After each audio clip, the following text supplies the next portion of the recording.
Before we get started, if you love what we're doing on the Church Sound Podcast, do me a favor. Hit that subscribe button. Review us on Apple Podcasts or whatever platform you listen on. Check out our YouTube channel. And if you want more information, go to our website, www.churchsoundpodcast.com. See you in the Matrix. Welcome to the Church Sound Podcast, where kingdom culture, real life, and technology intersect. I'm your host, Prentiss Thompson, along with the pastor, Caleb Windley. We're here to help you get through Sunday. Did you hear the pastor? What about your live streams, social media? We provide solid solutions for all of your multimedia needs. Let's learn something today. Let's go. Welcome to another edition. This is episode number 27. 22, man. Almost 30, you know. Been drinking, drinking for the last 5 years, you know. We're working our way up. We're working up our way to the young adulthood, you know. We cooking with grease, you know what I'm saying? Yeah, for sure. So good. Before we get started, I'd like to thank our sponsor, Metro Podcast Studio, the hottest podcast studio in New York City. If you want your stuff to sound like this, I suggest you give them a call. MetroPodcastStudio.com. Sure. Live stream, audio recording, everything. Mixing, post-production. They handle it. Yeah. They got it covered. Hit them up, MetroPodcastStudio.com. Today, we have a special guest. Yeah. We have one of my VA brothers. All right. And it's crazy because we always knew of each other. Yeah. Okay. But we never did nothing. Oh, wow. So it was like, you know, we got two talented people. Yeah. But we all doing stuff in different parts of the city at the same time. And the crazy thing is, I don't even remember where I met him. We was doing something. I have no idea. We just with this kindred spirits. Okay. And just kind of always been in each other's radar. I guess that's the best way to put it. Okay. Yeah. Always been in each other's radar. And it's like, it always seems like I knew him forever. We would never talk a lot. So it's and I reached out to him. I was like, hey, bruh, what you think? And he hit me back immediately. So before I go on, because I can go on. Yeah, you could go on. I can go on. Y'all know. Y'all know I can go on. So, ladies and gentlemen, boys and girls, cats and dogs of all ages, I'd like to welcome my brother Courtney Beard. Courtney Beard. To the program. Yeah. What up, VA? 2 up, 2 down. I'm in Texas, but it's still 2 up, 2 down. You know what I mean? Still 757 in the 210. Yes, sir. Yes, sir. Yes, sir. Yo, I can't think of where I met you at. I remember seeing you and thinking, yo, dude is like mega dope. I just remember you were doper than 757. I was like, what is happening? Where, like, you just came out of nowhere. And you were just instantly like, your music was just sonically better. And that's what made me just start watching you. It is a shame we never worked together. Yeah, man. It was like, you know, the crazy thing, I read I said, you went to Berkeley? I was like, yeah. Where did I miss this? I'm like, yeah. You know the crazy thing, bro? What's that? When I got the VA, because I came with that New York mentality of, you did. Okay, all right, here we go, and I just hit the ground running, not even running, just 100-yard dash, because I just don't believe in stopping. I just believe in just pushing the envelope. Mm-hmm. Yeah, and I started getting phone calls from people that knew me. They were getting phone calls from VA cats, and they were saying, hey man, it's this new dude in town.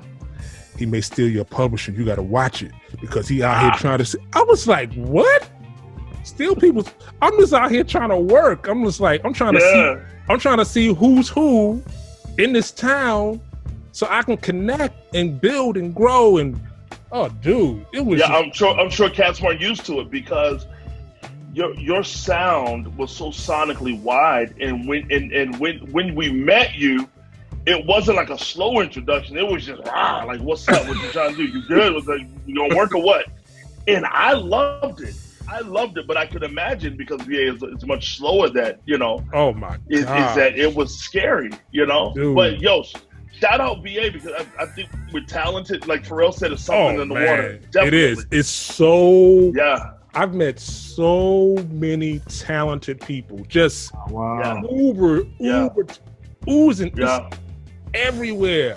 I mean, I can Yeah. Black. That's my dude. Yeah, oh. He's like Gifted. ridiculous. Sean Slaughter. Gifted. Emo, Gifted. Fro Wonders. I can go on. Yeah. and on. Always loved Fro Wonder. Still a fan of Fro Wonder. Oh man, still a fan of Fro Wonders. So it's so many dope dudes and singers and just people that you don't know. So everybody knows Missy, Timbaland, Pharrell, Chad, Teddy. right. But we got so many unsung heroes. Wow. From VA. So it was. I always found it amazing. I was like, I saw you somewhere, and I was like, yo, that dude's dope. I said, how come I'm not doing nothing with him? Yeah. Because I could see it in your persona that you were like a step ahead. Wow. But you weren't trying to be. No. You know what I mean? You weren't trying to be. You were just trying to do ministry. Yeah. And how God gave you ministry. And it was completely unique to like anybody else that I met there. And I was like, I don't know why. Wow. But you know what? The moment has arrived. Yeah, the moment has arrived. Here we are. We're past the Caleb. Here we are. And then I find out this dude, I'm looking on his Facebook and I'm like, I said, he's in Austin, New York? I'm like, wait a minute. Then I'm looking at photos and pictures. I said, wait a minute, that's Israel. Then I see him with pictures, like, oh, this is amazing. I was like, wait, hold on. Wait a minute. What the heck? Please tell, what the heck is going on, bro? So for the last year and a half, I've been on Israel Houghton's management team, helping lead his management. And so we were shooting the newest Feels Like Home project that we just dropped on Saturday, which since then, Israel has been one of the highest Googled Christian artists in the world since then. It just had crazy success. Today we announced that we're extending the concert for more. And we got an album coming out from it. We're dropping some new stuff, and we got some crazy like sneak peek stuff happening. We're gonna drop the info for it. I think this is gonna air. I don't know when this is gonna air, but just stay tuned. We got some stuff happening with Israel and Newbie. Dude, that is amazing. Wow, that's dope. Amazing.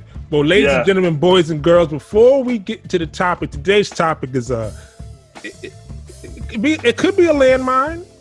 It could be. We've had ours though. It could be a soothing spirit. It could be chock full of information. But today's topic is the election is over. Now what? Now what? Come on. The election is over. Yeah. Now what? So before we get to that, we have our icebreaker. All our listeners, we do this thing we call y'all know what we do. Sunday school. Okay, class, it's time. Time for Sunday school. You gonna go? Get me your hand. Come on, stop. Man, the pastor on the mic. It has his 3 points. Come on, yes he does. It's our illustrious guest, Mr. Courtney Beard. So you now have the stage, sir. Yeah, my brother. All right. So I'll pick three points, and you guys are gonna choose one. Is that what's gonna happen? Yes, sir. Okay. I'll start with one. I will call one of them "Make America Hate Again." Oh. Okay. The other one, did I jump into the? I jumped in. Okay. "Make America Hate Again." Hoop. There it is.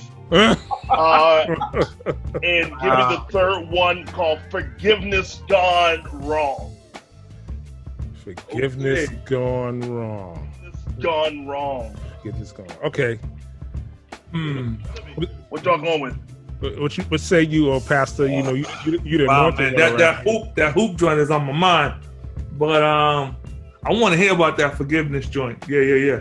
Yeah. Forgiveness gone wrong. Yeah. Is it going wrong? So listen, it's bad when you laugh before it. That little laugh. Yeah. I know. But you're deciding how many people are gonna be mad when you tell it. So, but so growing up in church, later on in life I became the worship pastor. So worship pastor back, black church, you sit on the keys and you're playing and you're vibing, and the pastor's talking, and the pastor's giving this great ending on forgiveness. And he says, if you have any beef, we call it smoke. If you got smoke with anybody, it's like early 2000s, so they were saying beef. If you have beef with anybody, go up to them and apologize now. And there was 2 family members that had been beefing, and like the church knew they had been beefing. Wow. So one of the family members goes up and with tears in their eyes looks at the other family member. There I am playing no weapon, formed against me, and I'm singing it. I mean, the moment is right. It's like the ending of a Tyler Perry movie. A shell prosper. She goes up to her. She grabs her by her hand. She looks her in her eyes and she says, "I'm sorry. I'm so sorry." And the one whose hand's being held, she says, "I don't care. I'll never forgive you." And the one who went to apologize picked her up by her neck and walked her through the back door, off her feet, and took her through the sanctuary doors, No way. all the way to the utility closet with the feet just hanging and dangling like this. And when she got in the utility closet, she shoved her up against between the electricity box and what's the box with the little flippers on it and the little circuit breaker, and tried to choke out. Apology gone wrong. What? And I said this to somebody. When somebody comes to apologize, do not play them, because after you play them, they gonna lay you out. If you play them out, they gonna lay you out. Oh gosh. Man. Esther, Yo. Listen, the lady went from being choked up to choking her out. For sure. Forgiveness. But you're right about that, bro. You're right about that. When somebody's at that place and they've made that decision to say, I'm going to close the doors on what this situation is, man, do you know what it takes to get there? A breakthrough and a breakdown often have the same emotion. Wow. The difference is the heart posture. And you let that heart posture change, that breakthrough will go into a breakdown, fam. Wow. Man, she choked out, man. Wow. That sounds like some MMA stuff right there before MMA. Man. Growing up in church, you just have stories for days. Man, we can just go on and on. Stories for days, man. Church, man. Well, I want to thank you for this is the most entertaining Sunday school we've ever had. Mr. Cuffs. She choked out, man. Wow. Choked out. Well, that's amazing. All right, so let's get into this topic, man. The election is over now. So what I'm going to do is I'm going to paint a picture so the audience can clearly understand the now what and what that really, really means. So I want to talk about the imagery of the propaganda of culture. And we can go through news media, we can go through systemic racism, we go through poverty, we go through crime, we go through movies, entertainment, we can go through religion. It's all shaped in the imagery of propaganda of a culture. Yeah. And I always kind of say this, and I kind of wrote it down just to remind myself. It's like, American Christianity is the microcosm of America itself. And Paul writes, in Corinthians, I think it's 15:31, where he says, "I affirm, brethren, by boasting in you, which I have in Jesus Christ, I die daily." So to me means to die of something, you must recognize that something within has life that requires death. Right. And if there's no revelation then there's no death. But if revelation occurs and there's no action, what we have is disease. That's good. So I believe that's where we at. So when you look at I say this, if an alien came down on the planet and you just had him sit in front of the TV for a year, what would he say about people of color? Because when you look at the news, black men in particular are overrepresented as perpetrators, right? Yeah. They're not seen as smart, even though we had the most brilliant man as a president, 4 years ago. And they derailed him for wearing a tan suit. They had to come up with something. That's a whole other thing. Then you talk about this crime statistics where driving while black, driving while walking, standing while black, dancing while black. Like, you could die just being a person of color. Oh, yeah. Then you talk about just the propaganda of the white Jesus. Like, where did that come from? You know what I mean? So when you look at, there's some of these scholars that really talk about this. It says, if Jesus is white and God is white, then authority is white. Right. So when you look at movies, like, the funny thing is, I looked up movies and I just typed up Westerns. And all you see are white leads, like just all white cast. You look at the Indians. Yeah. The Indians are, and then I thought about this, and I said, let me just, because I do my good vinyl mornings every morning. I'm a record collector, and I found this picture of Cleopatra. Uh-huh. Yeah. I don't know nobody. No. That's Cleopatra, man. That's Cleopatra. Cleo. So when you shape it, yeah, then you look at Black Panther, right? That was 2018. Yeah. First black superhero. Yeah. Marvel's been around. Like, come on, you could see the picture that I'm painting. The painting is this, exactly what I said. American Christianity is the microcosm of America itself. So when I looked at stats of the election, and I saw that 81% of born again evangelicals voted for the president, I was not surprised. I wasn't surprised. I was disappointed, but I wasn't surprised. Okay. So then my question, and I think I sent this to you, Courtney. What have we learned in this election cycle? I've learned what I think I've always known, which is that people usually side with the evidence that's comfortable for them and ignore the evidence that messes with their comfort zone. Many people have been tricked that when you vote Republican, that you vote the Bible.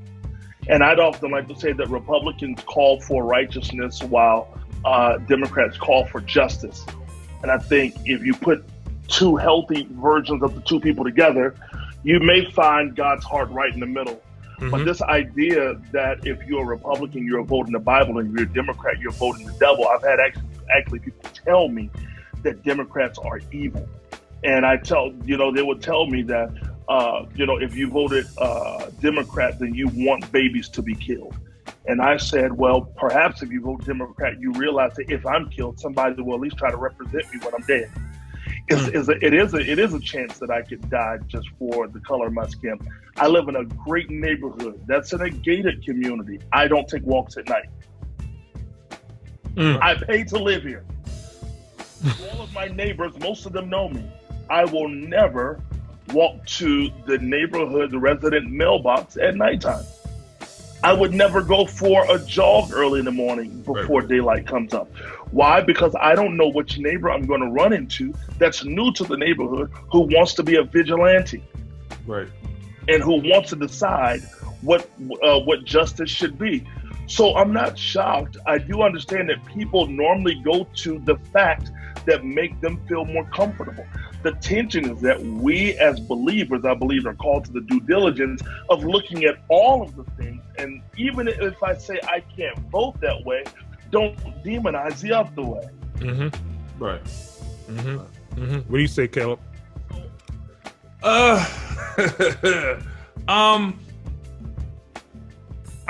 come from the position that a lot of things, based on the leadership that we've had, a lot of things have not been, we haven't been positioned for better.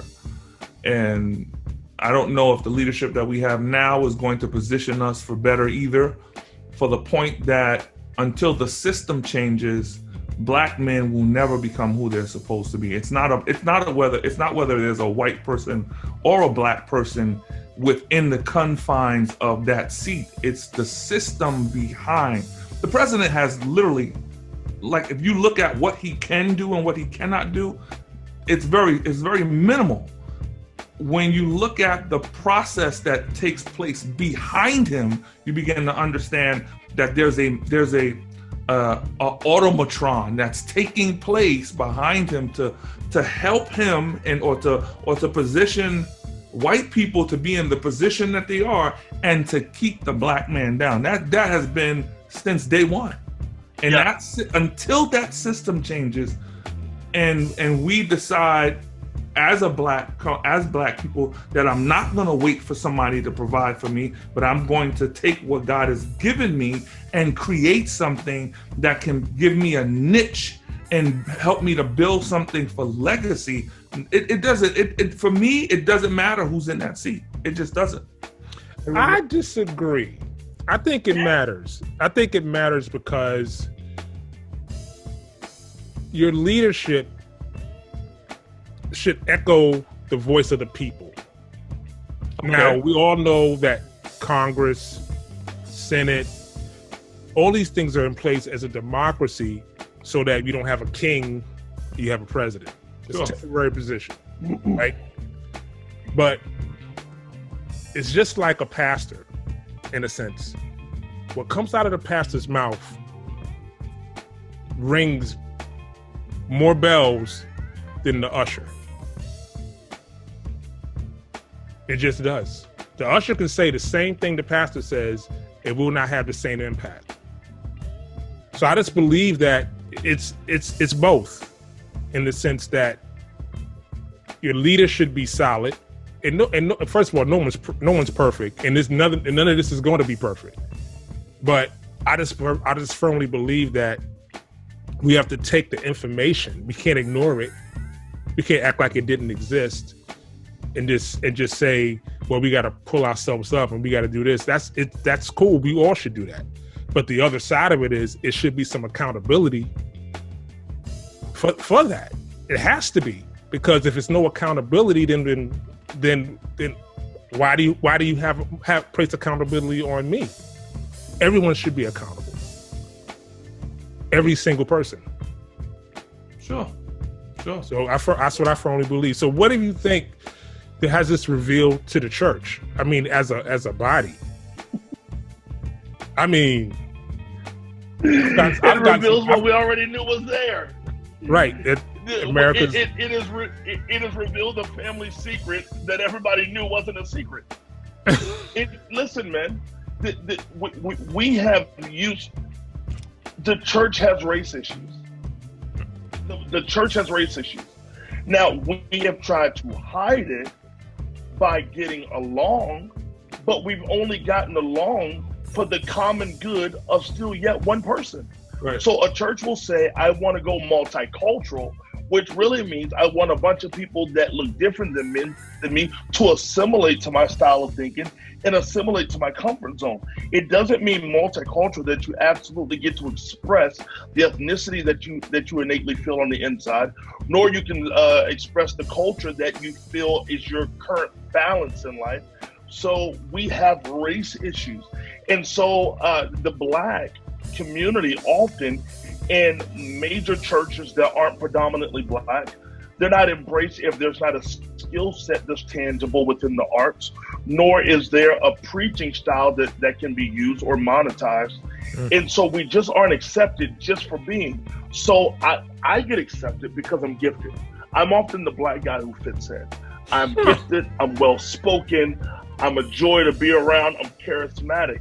But what I am fighting for is my cousins, my nephew, my brother, other people that may look like me, but they're not like me. The question is not, are you going to accept Courtney? The question is, will you accept that person right there? Right. You know that I have something that I can offer. I'm going to make you better and make you look better and make you feel better. But what about the person who's rough around the edges? And I'm not talking about your adopted kid that you adopted from Africa. I'm talking about the person who literally looks different than you. Right. Because a lot of people say, I'm not racist. I adopted this African baby. Good, but there's a drastic difference between Africans and African Americans. Right. And I think that just saying it should be freeing. But what do you say? What do you say to the person that just don't get it? No. I've discovered this. I've discovered that over the last 6 years, I've probably converted maybe 130 racists. 130. Really? Yeah. I feel great. I feel like that's a great song in my life where I could talk about race and the depth of it with people who are not black, and they don't, and for them not to feel sadness to the point that it's debilitating, but they can literally mourn with those who mourn. And what I've realized is this: after conversion, if there's not constant conversation and community, they won't stay converted. Right. Because there is this belief that in order for you to accept that a system and an America is racist, that you have to admit that you're racist. And I'm not asking anyone to admit that they're racist. Yeah. I'm asking you to help use your influence that you have to help first off, see that there's a need for change, push for change, and stay committed to change. So what do you think healing looks like? I mean, after this, the now what is the now what? Like, what does healing look like in the body? Churches that we're talking about race, so we're here. Churches that are not predominantly African American have held services to say for racial reconciliation. We can't reconcile until we recognize. We often want to reconcile without going to the depths of recognizing what's really there. So it's like somebody hurting you and you just say, well, I'm sorry, let's get over it. No. If we're going to literally mourn with those who mourn, I can't just come beside you and cry because you cry. I have to have an understanding of what made you cry. And then I take on the weight of that with you, and I help shoulder that weight with you of that thing that we're mourning, so that way you don't have to carry that weight by yourself, but as your brother, I'm walking beside you, helping you to carry that weight. And I think in order for us to walk in healing, we have to be willing to have transparent conversations. Those transparent conversations may bring to the realization that Mama and Pawpaw, whom you love, were probably racist. In order to do that, if you realize, now I'm not telling you that you have to here's what we got to stop doing. We got to stop throwing legacies away because we don't like what a person did. Right, exactly. And so what happens is we think that, well, if Mama and Pawpaw were racist, I got to throw their legacy away. No, don't. No, if they made you cookies every Tuesday, celebrate the fact they made you cookies every Tuesday. But now you have the responsibility to change the impact of what they did and what they said and what they saw. And so we have the responsibility to have those conversations to say, there's some event, like for instance, here's one. Because I'm gifted and because I'm talented and because I'm well-spoken, there are doors that get open to me that don't get offered to the average person. I recognize that. But you know what I do with my access? I make room for others. And you know what I do with my gifting? I teach others. That's what we have to do with privilege. You're responsible for using your influence now to create change so others can have the same platform that you have. Wow. So what do you think, like, after this, we're in the middle of this COVID wave 2, right? Uh-huh. And what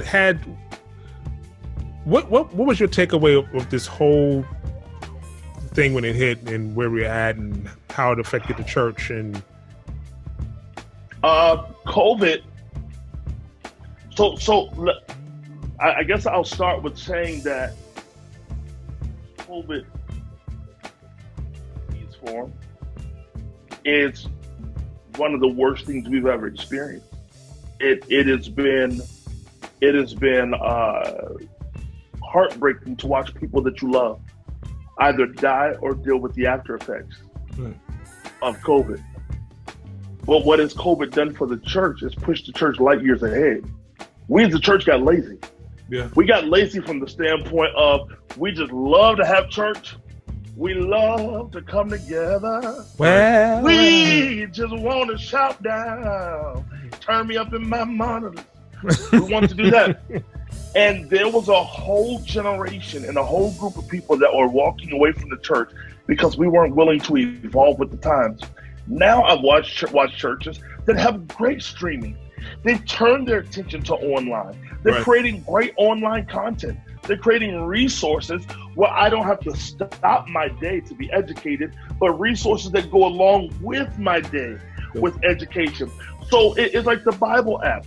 People, they stopped walking and reading a paper Bible. So they created the Bible app years ago that said when you wake up in the morning, there will be a scripture and a devotional for you.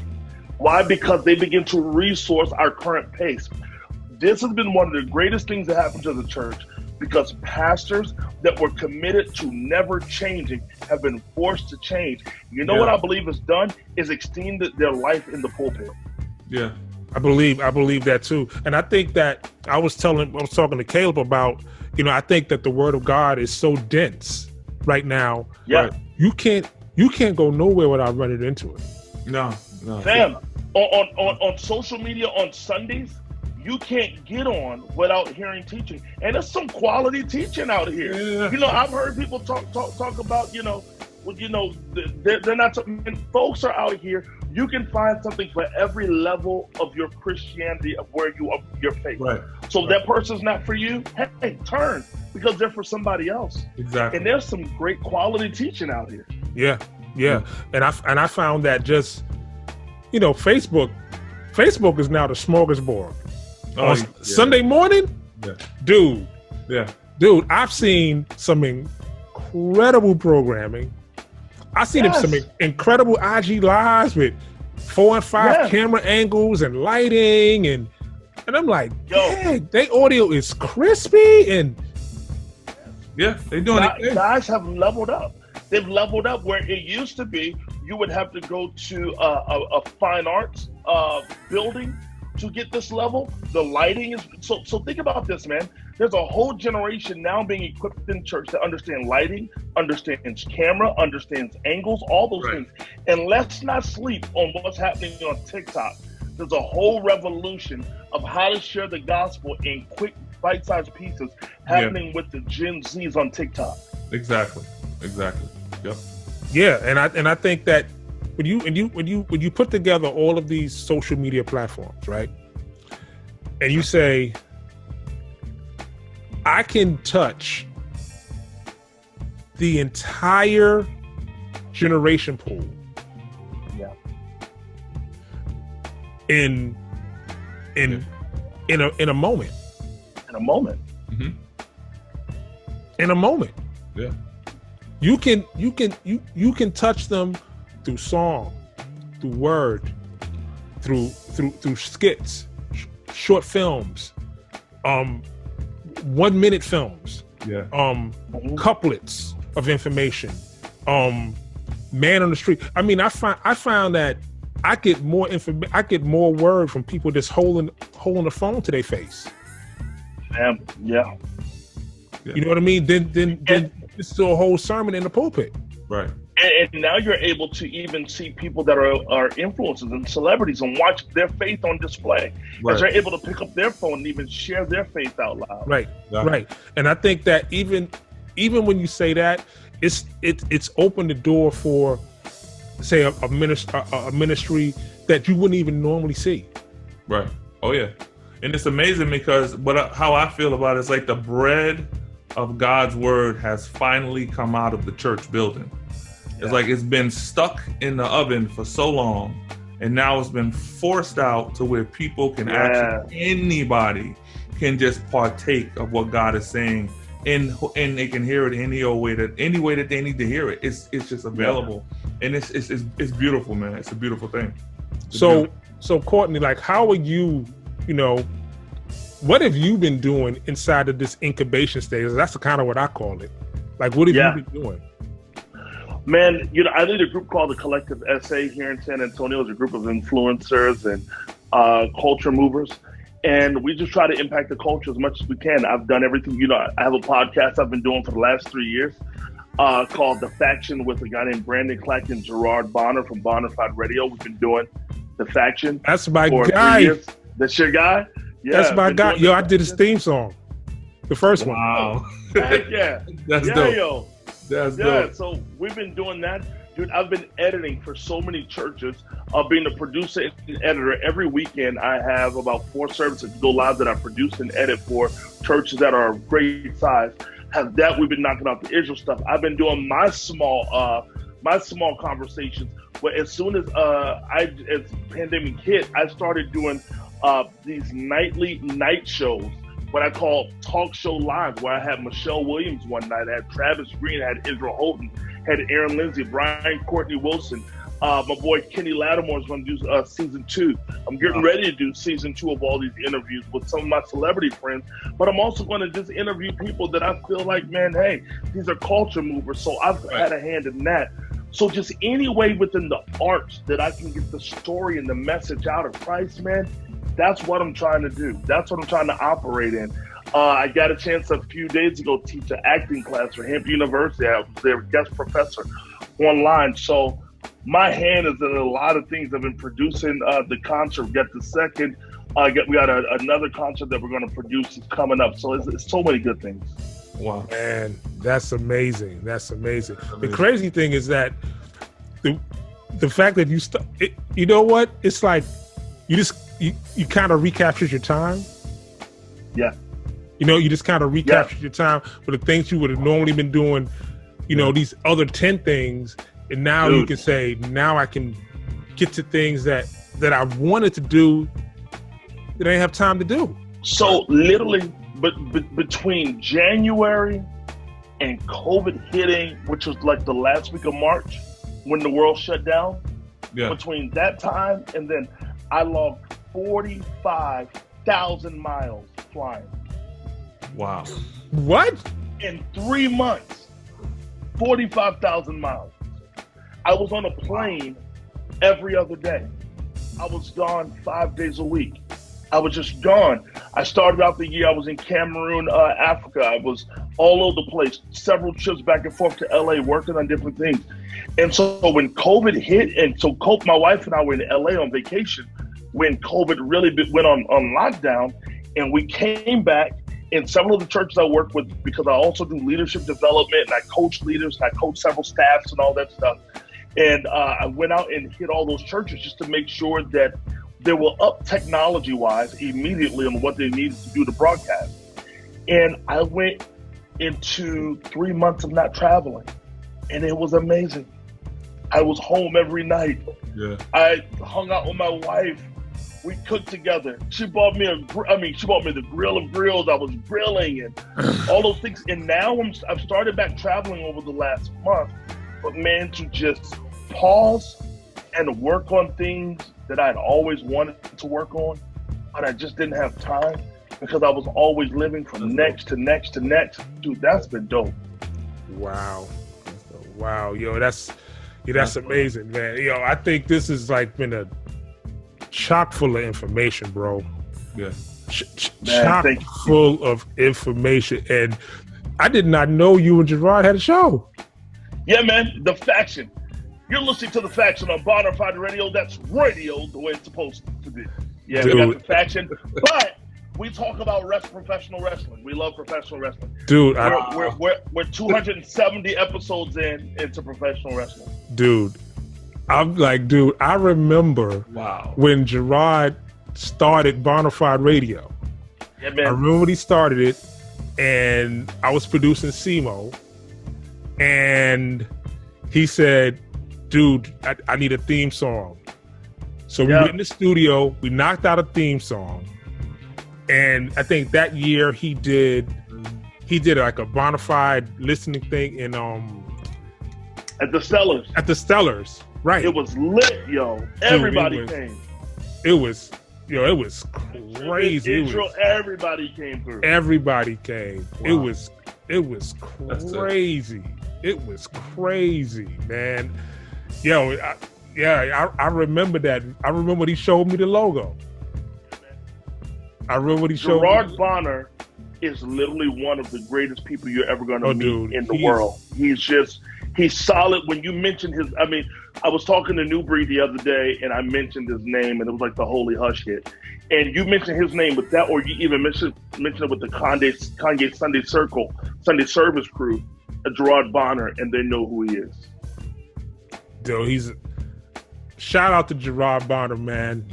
Shout out. Amazing guy. Probably one of the brightest guy and an amazing photographer. Yeah, he is. And he put photography down. I told him pick it back up, man. It's great. We need it. Dude, he's an amazing photographer. I still have some pictures he took that he shot to me, like when we were at in Nashville. Yeah. In Nashville, man. Yo, that is amazing. He's man. that dude. He's that guy. But listen, before we wrap up, we do this thing called 30 Seconds and Gone. So I'm gonna throw 5 questions at you, and you just let me know what you think. All right. Let's go. Favorite football team? The Washington football team. Dude. What? Hey, man, I'm loyal, man. I'm loyal. Gosh. Loyal. Hot cereal or cold cereal? Oh, cold cereal. Cinnamon Toast Crunch. Yeah. Cinnamon Toast Crunch. Wow. Cinnamon Toast Crunch. Wow. Hunting or skiing? Oh, probably hunting. Hunting it gives you a different thrill. That skiing, sometimes you're going too fast, and I'm 300 and none of your business. That's too much, man. Favorite book in the Bible? Man, probably Psalms. Yeah. Or my secular friend, Psalm. Yeah, Psalm. Favorite minister? Ooh, I think we all know Bishop Jakes is the GOAT. But my pastor, Hart Ramsey, is probably the smartest person I've ever heard of before. Pastor Hart Ramsey is brilliant. One of my favorite preachers is Judah Smith, but Hart Ramsey, hands down. Every time, I talk to Pastor Hart almost every day, and every day he gives me something, as he says. He has that accent. Amazing. Ladies and gentlemen, boys and girls, it is a wrap, man. It's a wrap. I'm sorry, but hey, listen, I'm going to tell you this right now, bro. You got my number. Yeah. We have to talk. Not just talk, we got to work, yo. We got to work. Like we finally got to make it happen. Dude, it will happen. Caleb can tell you, I'm persistent. Yeah, man. Yeah. You got me on this show. Yeah. Ladies and gentlemen, man, I just want to thank my brother, Courtney Beard, for joining the Church Sound Podcast. Make sure you tune in on Thursday. I do like a technical thing on Thursdays called Midweek Service, when I go through the technical aspects of doing sound in church, whether it's what's an aux in, how to pick the right audio interface for your live stream, or how to set levels for a guitar, how to mic a cabinet. So I'm doing that every Thursday, little 5-minute segments. Tune in It's going to be on YouTube and on the podcast stream. But like we say, every time we close, keep God first in everything you do. Everything you do. Maybe see you next time on the Church Sound Podcast. Yeah, no doubt. Now, compression is good for any source, and I use it just about on everything. So what I'm going to show you is an example. I'm going to pull up a session I'll share my screen, and I can show you a little bit of what we do when mixing. Now, I'm a studio engineer and a front of house engineer as well. Okay. So here's a compressor that you see. And I'm gonna play something. It's my voice. Now you'll see the threshold. I know. It's attack, slow release. Now watch this. Now you notice the greatest advice is to always be honest and be true to yourself. Admit your flaws. Don't try to be perfect. Just try to serve a perfect God. You know what I'm saying? And try your best at being who God wants you to be, other than who people want you to be. Because we could fall into the category of having a personality. But I always tell people, your favorite personality is not going to get you into heaven. Yeah. So, you got to be accountable to who God wants you to be. So for anybody, whether it be pastor, musician, whoever, really think about who you are, really find out who you are, and be true to yourself and be honest with yourself. Yeah. Because the honesty is what makes you you.